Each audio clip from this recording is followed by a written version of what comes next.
pinakamamahal na rest house ni Kim Chiu sa Tagaytay na wala na parang mula. Ang kwento ng trahedya at pagtataksil ng sariling kadugo. Kung bago ka lang sa channel na ito, huwag kalimutang mag-like, share, comment, and subscribe. Isang napakalaki at pagkadismaya ang bumalot ngayon sa buhay ng sikat na aktres na si Kim Chiu matapos lumabas ang nakakagimbal na balita na hindi na pala niya pagmamay-ari ang pinakamamahal niyang rest house sa Tagaytay. Ang bahay na tinuturing niyang kanlungan at saksi sa mga masasayang alaala ng kanilang pamilya, bigla na lang naglaho at napunta sa kamay ng iba. Ngunit ang mas nakakalungkot at nakakagalit, ang ugat ng lahat ng ito ay matatagpuan sa isang taong pinagkatiwalaan niya ng lubos ang kanyang kapatid na sila Cam. Ang rest house na ito sa Tagaytay ay hindi lamang simpleng ari-arian para kay Kim. Ito ay representasyon ng kanyang pinaghirapan at pangarap na magkaroon ng sariling safe haven para sa buong pamilya. Hindi malilimutan ang mga huling masayang alaala sa bahay na iyon, lalo na noong nagdiwang sila ng Pasko at Bagong Taon. Ang buong pamilya kabilang na ang kanyang mga kapatid ay naroon nagsasaya, nagkakantahan at nag-i-enjoy sa napakalamig na tubig ng swimming pool. Kahit pa nga napakalamig ng klima sa Tagaytay, ang mga sandaling ito na dati simbolo ng pagkakaisa at kaligayahan, ngayon ay tila nagmistulang ghost ng mga alaalang hindi na maibabalik. Ayon sa mga detalye na lumabas, nagmula pa ang pagmamahal ni Kim sa bahay na iyon sa dating nagmamay-ari, si Kuya CEO. Ang dating may-ari ang nagpatunay kung gaano kaporsigido si Kim na makuha ang bahay. Nakiusap daw talaga si Kimi na sa kanya na lang ibenta ang bahay dahil talagang nagustuhan niya ang arkitektura, ang kapaligiran at ang buong ambience ng lugar.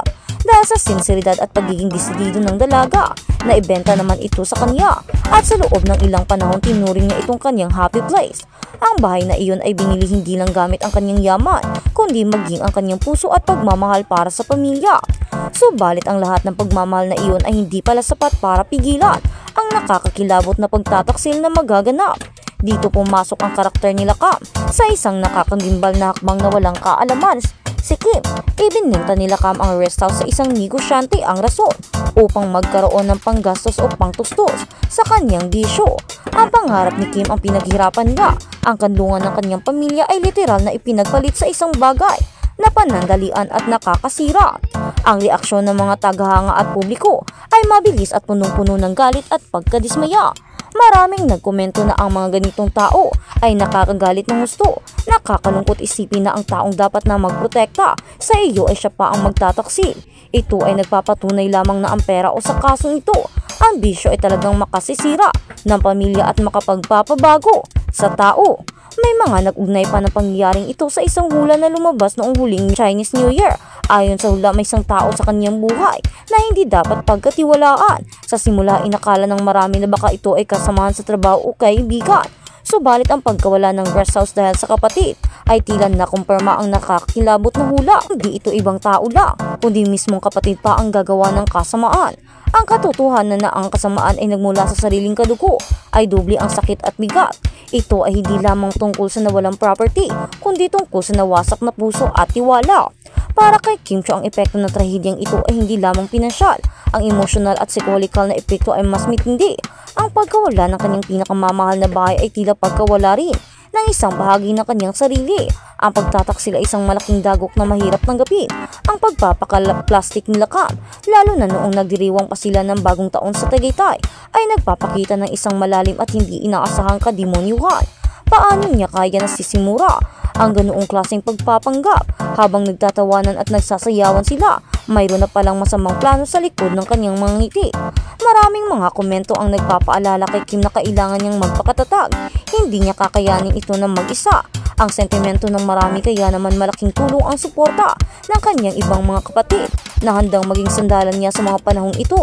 Bukod sa pamilya, nariyan din ang taong malapit sa kanyang puso, si Paolo Avellino, na siguradong hindi rin siya iiwan sa kanyang pinagdadaanan. Sa gitna ng unos ang mga taong tunay na nagmamahal sa iyo ang siyang mong matitirang kayamanan.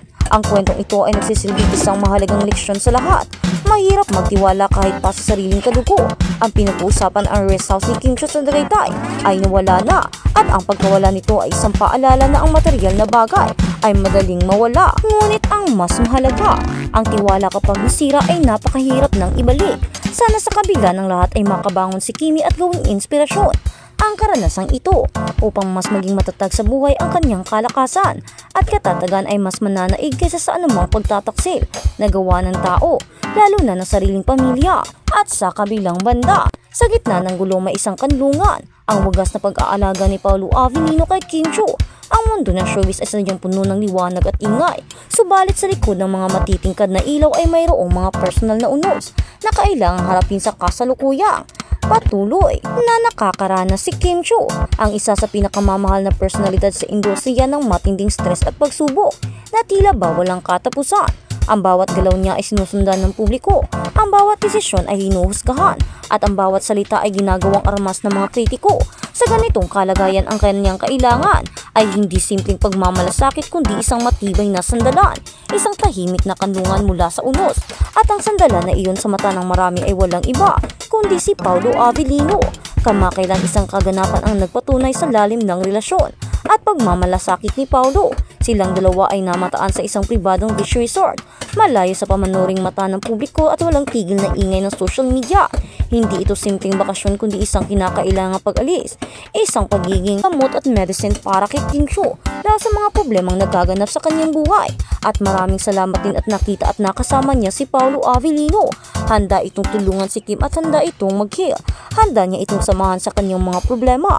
Ang pagsama ni Paolo Avellino para makahinga si Kim Chiu, makalayo sa stress at lahat ng mga problema, nakaakibat at kasama ang kanyang kapatid, pamilya, trabaho at maraming pang iba. Andyan si Paolo Avellino para samahan si Kim, para magiging sandigan niya, magsisilbing lakas, magiging silbing kanyang balikat, para umiyak, para maging sandalan niya at para ito ang magbibigay sa kanya ng lakas, saya at pag-asa. Ang presensya ni Paolo Avellino ay siyang napakalaking blessing para kay Kim Chiu dahil kung wala si Paolo Avellino, paniguradong mag-iisa si Kim sa lahat ng mga problemang ito. Ang kahanga-hanga kay Paolo Avellino ay ang kanyang katahimikan at ang kalidad ng kanyang pagmamahal.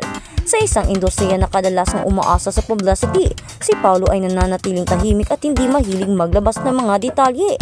Ngunit ang kanyang mga aksyon ay nagsasalita ng higit sa 1,000 salita. Ang kanyang pagiging simple at pagiging pure ng kanyang puso, ang gesture na dalhin si Kim sa isang pribadong lugar sa panahon ng crisis ay mahalagang katotohanan.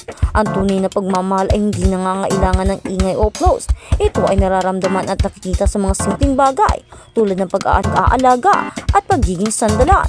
Ito ang punto kung saan napatunayan niya ang kanyang sarili bilang isang partner sa kabila ng mga haka-haka at mga issue na dinala ng nakaraan. Mga bagay na hindi na kailangang balikan at pag-usapan. Hindi mababago ang katotohanan ng kanyang pagmamahal at pag-aalaga kay Kim Chiu. May napatunayan na si Paolo Avellino sa pagiging tapat at pagmamahal. Ang mga paghahambing sa mga nakaraang relasyon ni Kim ay walang-wala at ang layo-layo kay Paolo Avellino. At ang gesture na ito ay nagpapakita kung gaano kalalim at kung gaano niya kamahal si Kim. Kaya naman ang pagdala sa taong mahal mo sa isang lugar na pribado na makakuha siya ng katahimikan, peace at pag-asa ay siyang malaking bagay na tulong para sa kanya.